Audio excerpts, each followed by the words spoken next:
Star Hill. Selamat mendengarkan. Malam itu di rumah Tuan Morgan, tampak Charles dan ayahnya sedang duduk bersama Ryan sambil berbincang-bincang. Mereka kini sedang membahas tentang kematian kakek Malik dan bagaimana dengan nasib Joe selanjutnya. Kasihan juga anak itu. Bagaimana nasibnya setelah ini? Kata kakak Ryan mengutarakan kekhawatirannya. Ayah, untuk apa ayah membuang waktu untuk memikirkan nasib anak hutan itu? Kata Charles tidak senang. Mengapa Charles? Bukankah kalian ini adalah sahabat dan satu sekolah dari sekolah dasar sampai sekolah menengah? Tanya kakak Ryan heran. Siapa bilang kami bersahabat? Aku tidak pernah menganggap anak hutan yang miskin itu sebagai sahabat. Bantah Charles. Apa kau yakin dia anak orang hutan, Charles? Tanya Ryan dengan senyum mengejek. Iyalah, aku kenal betul dengan Joe William itu. Dia tidak punya ayah dan ibu. Dia hanya punya kakek Malik. Itu pun sudah meninggal. Kau tahu apa nama belakang Joe itu? Tanya Ryan masih dengan senyum main-main. William, kan nama belakang Joe ini? Maksudmu, Ryan? Tanya anak Charles mulai bisa menebak kemana arah pertanyaan Ryan tadi. Benar, Kak. Joe itu adalah tuan muda kita. Dia sengaja diasingkan di sini untuk berguru dengan mendiang kakek Malik. Awalnya rencananya dia akan dikembalikan setelah berumur 17 tahun. Namun takdir berkata lain. Jawab Ryan yang membuat kedua anak dan ayah itu melongo seperti orang tolol. Sementara itu Tuan Morgan yang sedikit mendengar pembicaraan mereka menjadi penasaran dan ikut nimbrung. Apa benar yang kau katakan itu, Ryan? Tanya Tuan Morgan. Benar, ayah.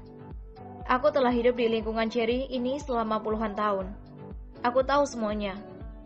Bahkan ketika Joe ini diasuh oleh kakek Malik, aku menyaksikan langsung. Saat itu usia Joe ini baru 1 tahun. Jawab Ryan. Kau Charles, jika tidak segera meminta maaf kepada Joe, jangan akui aku pamanmu lagi. Kampung ini bisa maju karena ayahnya Joe. Kau sekolah di sekolah dasar dan menengah, itu adalah sekolah milik ayahnya Joe. Celaka jika sampai Joe mengadukan hal ini kepada Tuan Besar Jerry.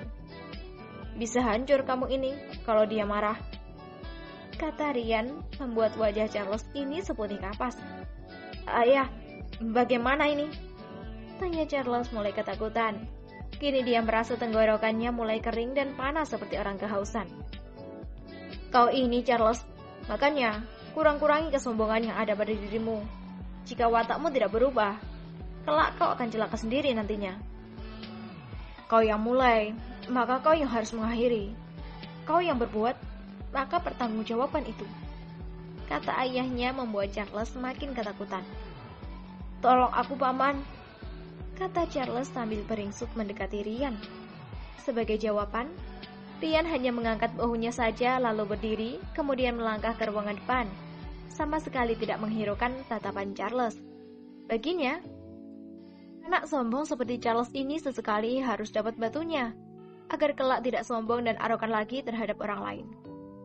Pagi menjelang siang itu, selepas pemakaman jasad kakek Malik, Cherry, Clara, dan yang lainnya segera bergegas ingin kembali ke Star Hills. Mereka kini berjalan di tengah-tengah perkampungan itu sambil memantau perkembangan yang sangat pesat di kampung Ryan sahabatnya itu. Tidak kusangka selama 15 tahun ini, kampungmu ini maju dengan sangat pesat, Ryan. Kata Cherry. Ini semua karena kau, Jer. Jika bukan karena kau yang berinvestasi di kampungku ini, mungkin kampung halamanku akan seperti dulu-dulu juga. Kata Ryan dengan ekspresi wajah berterima kasih. Ryan, aku akan ke rumahan staf untuk bersiap-siap. Kau bisa menungguku di tempat helikopter terparkir. Kata Cherry. Aku akan menunggumu di rumah ayahku. Kau bersiap-siaplah. Kata Ryan, lalu berjalan mendahului mereka untuk ke rumah Tuan Morgan. Setelah mandi dan bersiap-siap, Cherry, Clara, dan putra mereka Joe pun meninggalkan perumahan staf itu, berjalan menyusuri perkampungan kembali untuk menuju ke rumah Tuan Morgan. Pemandangan itu biasa saja, namun menjadi luar biasa ketika Joe yang diapit oleh Cherry dan Clara sungguh tampil beda. Joe kini layaknya seperti seorang pangeran, dengan memakai jas, celana, dan sepatu, serta memakai kacamata hitam. Penampilan yang sangat keren membuat orang kampung merasa takjub. Kini mereka saling bergosip tentang identitas Joe ini. Hal ini karena selama ini mereka menganggap bahwa Joe ini hanyalah anak hutan yang dididik oleh kakek Malik. Setelah hampir mendekati rumah Tuan Morgan, tiba-tiba langkah mereka terhenti begitu melihat 3 orang anak sebaya dengan Joe berlutut di pinggir jalan sambil berkata, "Maafkan kami, Joe. Ampuni kami, Joe," kata mereka bersama-sama. Melihat adegan itu, Jerry dan Clara hanya memandang heran ke arah putra mereka satu-satunya itu. "Siapa mereka, Joe?" tanya Jerry. "Mereka adalah anak-anak orang kaya yang sering menghinaku," jawab Joe. "Itu adalah urusanmu. Kau selesaikan sendiri. Ayah dan ibu menunggumu di rumah Tuan Morgan," kata Jerry lalu mengajak istrinya meninggalkan Joe dan ketiga anak yang berlutut di pinggir jalan itu. "Mau apa lagi kalian?" tanya Joe dengan ekspresi wajah sinis. "Ampuni kami, Joe. Kami minta maaf atas segala perbuatan kami kepadamu selama ini," kata Jimbo mewakili kedua sahabatnya. "Aku tidak ada masalah dengan kalian.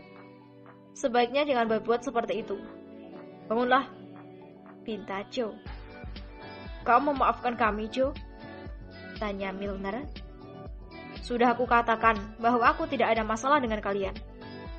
Bukankah kalian menginginkan agar aku segera angkat kaki dari kampung kalian ini? Hari ini aku akan pergi agar tidak menjadi sampah di mata kalian," kata Joe. Dengan santai Joe memasukkan kedua tangannya ke dalam saku celana, lalu melangkah meninggalkan ketiga anak yang sebaya dengannya itu. Melihat Joe yang acuh tak acuh itu membuat ketiga orang itu saling pandang.